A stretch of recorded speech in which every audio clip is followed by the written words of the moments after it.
Okay, test contoh jap. Dia kata swing. Okay, jap saya pakai kaki dulu jap. Saya pakai kaki dulu. Saya anggarkan kat sini jap. Jap saya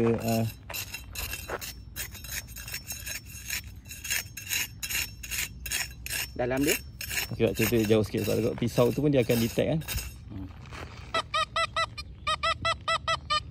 Sekejap kita okey, yang ni dia ada satu center ni, button ni kan. Button ni bila kita tekan tengah, dia akan tunjuk center barang tu kat mana. Betul ni.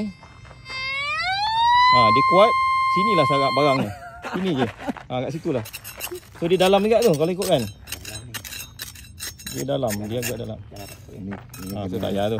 Tu anggaran ni lah.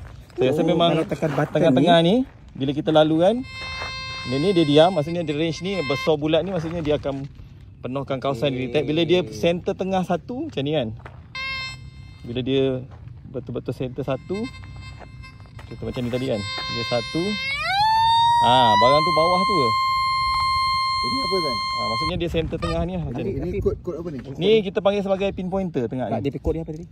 Kod dia tak ada kod. Maksudnya dia tak ada, dia takkan ada keluar kod. Dia cuma yang tadi yang nombor ni. Ni. Yang ni nombor tengah ni. Nombor tengah ni yang ni. 1920 tu mata tu tadi. Memang mata ni, mata depan tu. Kecil lah, kecil. Kecil. Kecil. Mungkin okey faham. Kalau dia tak ada bunyi apa, maksudnya kosong je lah kan. Kalau kita swing kosong. Satu lagi kalau kat padang macam ni, dia punya musuh utama adalah foil lah. Kalau ada orang buat event untuk